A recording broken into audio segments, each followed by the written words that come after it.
คือเป็นผู้งามคักแน่คือโสดบ่ได้เปิดใจไม่บ่มีบ่ได้เปิดใจโดยก็เลยบ่มีผู้บ่าวโดยที่ผ่านมาได้สะน้องเคยลมบ่าวอยู่บ่ถ้ามีแฟนแล้วเขาหึงเขาหวงได้สะน้องก็สิมักอยู่บ่แบบสิ น้องก็บ่ค่อยมักปานใดคือน้องออกมาเปิดใจพื้นนี่คิดว่าสิได้ผู้บ่าวอยู่บ่แหละ น้องก็บ่ฮู้ก็บ่ฮู้ โดย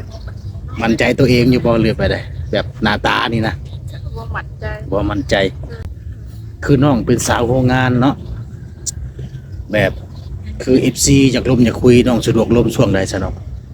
ช่วงแรงเลิกเวียก5 โมง ช่วงแรงประมาณจักโมงเนาะ 5 โมง โอ้5 โมง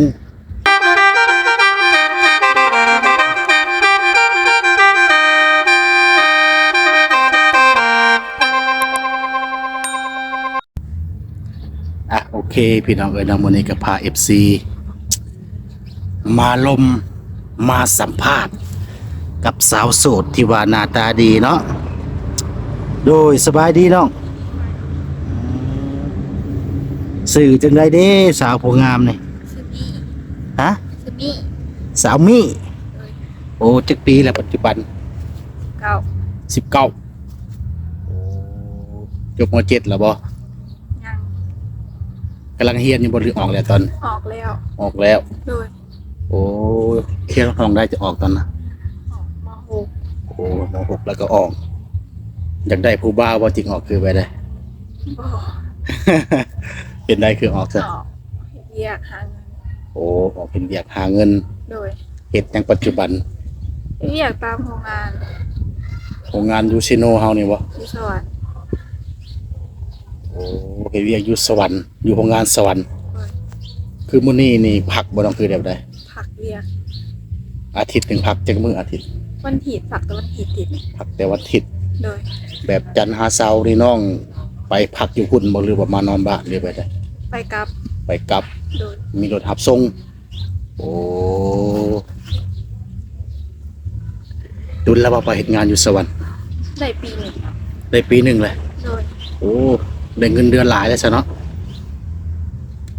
เห็นว่าอยู่ดุลแล้วเพิ่นเพิ่มเงินเดือนให้ อ๋อเพิ่งไม่ได้เพิ่ม โอ้ถือว่าเพิ่นมาหับมาส่ง โดย ตอนเช้านี่ออกไปจักโมงซะเนาะ ออกไปแต่7 โมง 7 โมงเช้า8 โมงนี่เข้างานอยู่พุ่น โดย โอ้เฮ็ดงานจังไดอยู่สวรรค์ เกี่ยวกับงานผลิต ผลิต โดย แบบเสื้อผ้าไปสั่งนี่บ่เคยไปได้ แบบเสื้อผ้า คนบ้านเดียวกันไปเฮ็ดนี่หลายคนบ่ ก็บ่ร้ายปานใดเพราะว่ามีแต่คนสวรรค์หลาย ฮะ ก็บ่ร้ายปานใดมีแต่คนสวรรค์ โอ้ซอยมีคนสวรรค์ โดย โอ้คือน้องเป็นผู้งามไปซี่นี่โสดบ่น้องเคยไปได้ โสด เราอลีนี่ โดย อะไรคือเป็นผู้งามคักแน่คือโสด บ่ได้เปิดใจไม่บ่มี บ่ได้เปิดใจ โดย ก็เลยบ่มีผู้บ่าว โดย ที่ผ่านมาได้สะน้องเคยลมบ่าวอยู่บ่เคยมีอยู่บ่ ก็เคยล่มอยู่แต่บ่ได้พบ โอ้เคยลมอยู่แต่ว่าแบบบ่ได้พบหน้ากัน โดย ลมทางโทรศัพท์ตอนนั้นลมคนแพ้ไสซะเนาะ ล่มคนแถวหลักปากเซ แถวปักเซ โดย โอ้เรื่องผู้บ่าวทางไกลก็เลยได้คุยทางโทรศัพท์ โดย บ่ได้มาพ้อกันซับ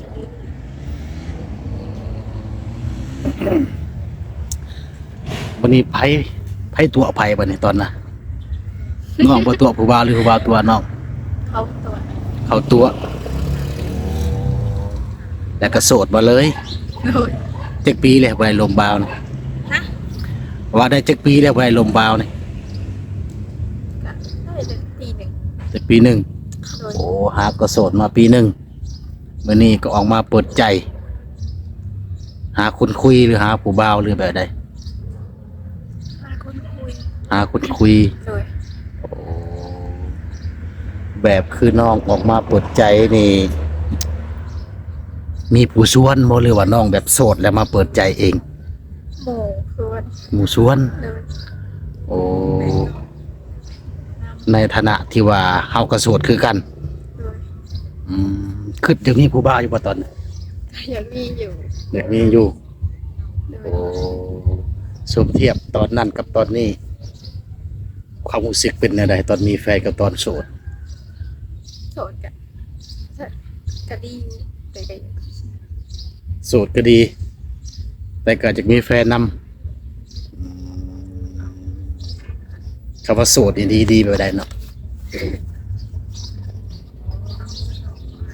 กับผู้ชายว่า ฮะ ดีแน่วันนี้แน่ โอ้ก็เลยอยากได้แฟนเนาะ เลย ถ้ามีแฟนแล้วเขาหึงเขาหวงนี่ซะน้องก็สิมักอยู่บ่แบบสิ น้องกับคนหมักบันได บ่ค่อยมักปานใด เลย มักคนแบบใดซะน้อง คุณนิสัยดีมันจะนอน โอ้มักคนแบบนิสัยดีโอ้ หัวใจทอน แบบว่าบ่บังหึงมักหวงเนาะ โดย บ่จูจี้จุกจิกปกติน้องเป็นคนแบบใดซะน้องเองนี่ น้องยังขับรถถึง ยังว่าบ่ถึกเป็นคนใจร้อนบ่หรือว่าใด ครับผม ธรรมดาเนาะนี่นะเอ้ยที่ว่าตอนนี้โสดบ่ทันมีผู้บ่าวก็เลยออกมาเปิดใจอยากได้คนคุยหมู่แนะนำให้ โอ้ที่ว่าหมู่ผู้แนะนำนี่เขาก็เปิดใจคือกันบ่ ก็เปิด เขาก็เปิดใจเนาะแล้วได้ผู้บ่าวบ่ตอนนี้ หมู่ อาจจะได้ น่าจะได้เนาะบ่ได้เคยถามเราว่าเรามีแฟนบ่ บอก ยังบ่ได้ถามเราเนาะคือน้องออกมาเปิดใจพื้นนี่คิดว่าสิได้ผู้บ่าวอยู่บ่แหละ มันก็บอกโห ก็บ่ฮู้ โดย มั่นใจตัวเองอยู่บ่เลือกไปได้แบบหน้าตานี่นะ บ่หมั่นใจ บ่มั่นใจก็ลองเบิ่งเนาะบางเทื่อมีคนสนใจ ถ้ามีคนสนใจมีคนมักนี่ถ้าว่าเลือกได้นี่น้องสิเลือกลมคนทางไสเนาะ ทางใดก็ได้เลยเบิร์ ทางใดก็ได้ โดย โอ้พอเพียงแต่ว่าเพิ่นหักแท้คือน้องว่าทางใดก็ได้ว่าส่วนอายุผู้ที่จะเข้ามาลมที่ว่าน้องหับได้ที่ซะเนาะจักปี ได้เบิร์ ได้เบิด โดย บ่จำกัดคือว่าแบบนั้นเนาะ มาคุยเป็นผู้ใหญ่ ถ้าเพิ่นอายุ80ปีได้ซะน้องสิหับได้บ่ ได้อยู่ ก็ลมเบิ่งเนาะ โดย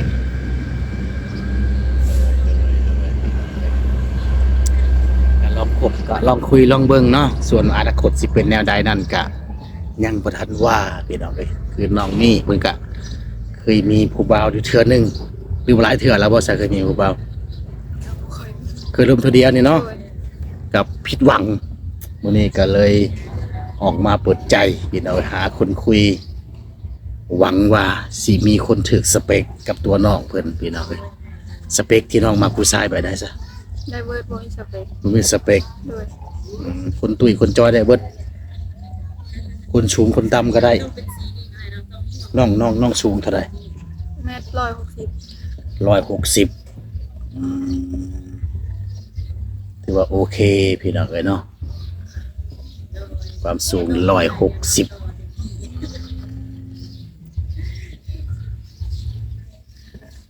ถือว่าผู้ชายยังพอจำกัดอายุ โดย ครับได้ เอาแล้วถ้าล้มคุยไปแล้วนี่เพิ่นจะมาหาเดสนองสะดวกในช่วงใด วันถิดบ้าง วันถิด โดย โอ้วันอาทิตย์นี่ถ้าเพิ่นแบบอยากมาเล่นมาเที่ยวสมมุติเนาะเห็นคลิปน้องแล้วนะที่ว่ามาได้ แต่ก็ต้องมาวันอาทิตย์โอ้เพราะว่าน้องเฮ็ดงานจันทร์ถึงวันเสาร์พี่น้องเนาะวันอาทิตย์นี่ก็คือวันที่พักผ่อนก็ว่างถ้า FC อยากมาเล่นมาเที่ยวหรือว่าอยากมาสร้างความคุ้นเคยก็มาวันอาทิตย์พี่น้องเนาะคือน้องเป็นสาวโรงงานเนาะแบบ คือ FC อยากลมอยากคุยน้องสะดวกลมช่วงใดซะเนาะ ช่วงแรงเลิกเวียกหาโมง ช่วงแรงประมาณจักโมงเนาะ หาโมง โอ้5โมงถือว่า5โมงนฮอดบ้านแล้วบ่ หาโมงช่วงหาโมงกำลังออกมาเวียก โอ้ถือว่า5โมง เพื่ นี่ อนกับหาโมงครึ่ง ถือว่า5โมงนี่เฮาว่างแล้วเนาะถือว่าแต่ว่ากำลังขี่รถแต่ก็ลมได้คุยได้อยู่ช่วงนั้นคือช่วงเที่ยงเด้ซะเนาะก็มีเวลาว่างอยู่บ่ ช่วงเที่ยงกับเพิ่นผักให้น้อยหนึงผักให้บ่ได้โดน โอ้ช่วงเที่ยงนี่พักได้บ่ชั่วโมงหนึง บ่ฮอด 30นาทีเนาะ โดย ครึ่งชั่วโมงคือว่างานน้องไปเฮ็ดได้ซะเนาะบ่มีผู้ชายบ่คืนมีผู้บ่าวบ่ ก็มีอยู่แต่มีสลายมีแต่ผู้หญิงหลาย นี่อยู่เนาะ โดย คือน้องเป็นบุคคลที่ว่าหน้าตาดีเด้ซะผู้บ่าวบ่ได้แซวบ่ได้หยังบ่ มันก็มีแหน่เฮาเพราะว่าบ่ได้ไปสน โอ้ก็มีอยู่ผู้แซวลิ้นเนาะ โดย แต่น้องบ่สนใจเพิ่นหน้าตาบ่ดีบ่คือไปได้ บ่แม่นแล้วนะเราบ่ดีบ่ได้ค่อยวนคนดีๆกัน โอ้แบบโฟกัสหาเงินหลายกว่า โดย ผู้บ่าวแซวนี่ก็มีอยู่อย่ารู้ว่าผู้นี้หน้าตาขี้เหร่บ่จักลมหรือหยังนั่นนะคือว่าบ่ได้สำคัญในส่วนนั้นเนาะ โดย ก็คือว่าเอามักบอลว่านิสัยแม่นบ่บ่ที่ว่านิสัยดี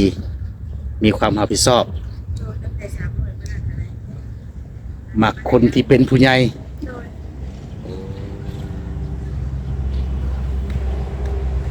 คือน้องว่าบ่จำกัดอายุนี่แบบว่าเอาอายุสูงกว่าแม่นี่บ่หรือว่าคนรุ่นราวเขาเดียวมักดิซะบ่ลมบ่ หาคนมักรุ่นราวเขาเดียว บ่มักรุ่นราวเขาเดียว มักรุ่นใหญ่กว่า โดย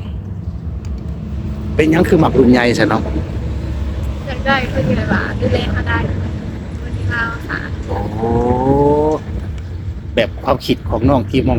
มักผู้ใหญ่เนาะแบบว่าเพิ่นนี่ต้องเป็นว่าเป็นผู้นำได้ แบบภาษาพัฒนาอนาคตนำกันได้ โดย โอ้คนรุ่นราวเขาเดียวเนี่ยบ่ได้บ่เนาะ บ่มัก บ่มัก โดย ได้ไหมเนาะเอากับฝากทาง FC พี่น้องเอ้ยเนาะถ้าผู้ใดสนใจ อยากลมอยากคุยหรือว่าอยากลืมเคยกับน้องมิเนาะ โดย ก็ทักทายเข้ามาพี่น้องเอ้ยก็สิได้ส่งหรือว่าแจกเฟซน้องสิแจกหยังนี่ให้ น้อง FC หลินละลาย ลิดแต่ไลน์ โดย โอ้สิได้แจกไลน์น้องให้พี่น้องเอ้ยเนาะก็ทักทายเข้ามาทางบ่เสือหรือว่าทีมงานนั่นแหละพี่น้องเอ้ยเนาะก็สิได้แจกไลน์น้องให้เพื่อได้ศึกษาเพื่อได้คุยเพื่อได้ลมกันเป็นการส่วนตัว ถ้ามีผู้สนใจแล้วมีผู้มักแล้ว จึงตัดสินใจนี่กะว่าโดนสำใดน้อง โดนอยู่ โดนอยู่สำใดโดนอยู่ประมาณปีหนึ่งเนาะโดยพี่น้องเอ้ยเนาะก็ฝาก FC เข้ามาศึกษาลองเบิ่งแต่เวลาที่พร้อมแท้ๆนี่ปีหนึ่ง โด แต่ ย ก็สิอยู่ในอายุ20ปีพุ่นแหละพี่น้องเอ้ยเนาะตอนนี้ก็19หรือว่า20ปีก็ได้ก็ลองทักทายก็มาโอมาลมมาคุยกันลองเบิ่งเนาะที่ผ่านมาน้องเคยไปไทยอยู่บ่เคยไปได้เคยเนาะ โดย แบบออกจากอุเทนแล้วก็ไปหาเงินอยู่สวรรค์ โดย บัดยามเกี่ยวข้าวดับหน้าด้วยซะเนาะน้องบ่ได้พักหรือว่าแบบใด บริเหตุนา บ่ได้เฮ็ดนา โดย โอ้แบบเฮ็ดอาชีพจังซี่อยู่เฮือนซะ แม่กะอยู่เพื่อน แม่อยู่เฮือน โดย แบบเพิ่นแบบมีอาชีพเป็นแบบพนักงานบ่คือแบบใด หมอ คือข้าวคือน้ำได้ซะน้องซื้อ โดยซื้อเป็นระเบียบ โอ้เพิ่นบ่ได้ค้าขายบ่ซะพ่อแม่ ก็ โอ้เขานี่ก็ซื้อคือน้องนี่เป็นลูกสาวผู้ที่เท่าใด ลูกสาวเดียว ลูกสาวเดียว โดย ลูกคนเดียวเลย มีใหญ่มาไหน โอ้มีอ้ายคนหนึ่งมีอ้าย โด ผู้หนึงแล้วก็น้องผู้หนึงมีสองคน โดยมีกันประมาณ2 คน โอ้ลูกสาวเดียว บาดคนทางไกลมักที่ซะเพิ่นแม่ก็ให้ไปอยู่นำอยู่บ่เคยไปได้บัด ไม่บ่ได้อยู่กับแม่2 คนมีคนอยู่ อยู่กับแม่สองคน โดย พ่อได้สนะ เป็นแยกทางกัน โอ้พ่อกับแม่นี่ โดย เป็นแยกทางกันแล้วโอ้ตอนนี้มีแม่ มีน้อง มีอ้าย มีแต่เอากับหลาน2 คน โอ้เป็นแยกทางกันโดนหลายปีแล้วบ่ แต่ในปีหนึ่งแล้ว โอ้โดยถือว่าแยกทางถือว่าน้องนี่เป็นผู้อยู่นำแม่ โดย โอ้คือพ่อนี่เพิ่นลูกเพิ่นได้ไปอยู่นำบ่ บอก น้องน้องเคยไปหาเพิ่นอยู่บ่ ก็ไปอยู่ ก็เที่ยวไปเที่ยวมาอยู่เนาะ โดย คือได้เงินเดือนจากเฮ็ดเวียกนี่คือเคยแบ่งให้พ่อใช้อยู่บ่ ก็แบ่งอยู่ แบ่งอยู่เนาะ โดย โอ้โดยคืออยู่สองแม่ลูกข้าวน้ำซ้ำปลานี่ซื้อก็ไล่หับกันมีแต่น้องเฮ็ดเวียกนี่แหละเนาะ โดย โอ้เงินเดือนหนึงได้หลายปานใดเนาะ 3 ล้านบาท โอ้3 ล้านปลายกลุ่มบ่กลุ่มกินบ่กลุ่มใส่พอใส่บ่ เขาปลูก พอใส่เนาะ เขากินเลย โอ้หมายความว่าน้องนี่เป็นผู้หาเงิน สู่ครอบสู่ครัวก็ว่าแม่นเนาะโอ้พี่น้องเอ้ยเนาะเอาซะโอเคพี่น้องเอ้ยเนาะประเสริฐกระลมกระนองเพิ่นก็สิเอาสำนี้ก่อน เอาไว้โอกาสหน้าถ้าว่า FC ท่านใดมีความสนใจหรือว่าอยากให้มาอัปเดตนั่นแหละพี่น้องเอ้ยเนาะก็สิมาอัปเดตมาถามข่าวๆให้อีกเทื่อนึงหลังจากที่น้องเพิ่นเปิดใจนี่มีคนคุยทางใด หรือมีคนคุยแล้วบ่หรือว่ายังโสดอยู่ก็สิได้มาถามให้พี่น้อง FC ได้รับรู้ไปนำกันสำคัญละตอนนี้นี่โสดสนิทเนาะน้องเนาะแบบคนคุยธรรมดานี่บ่มีเลยฝาก FC ซะพี่น้องเอ้ยเนาะถ้ามีความสนใจก็ทักมาหาบ่เสิร์ชหรือว่าทีมงานเนี่ยพี่น้องเอ้ยสิแจกไลน์น้องให้เพื่อได้ติดต่อที่ว่าไลน์นี่ใช้มาตลอดบ่เนาะ โดย ใส่มันตลอดเนาะ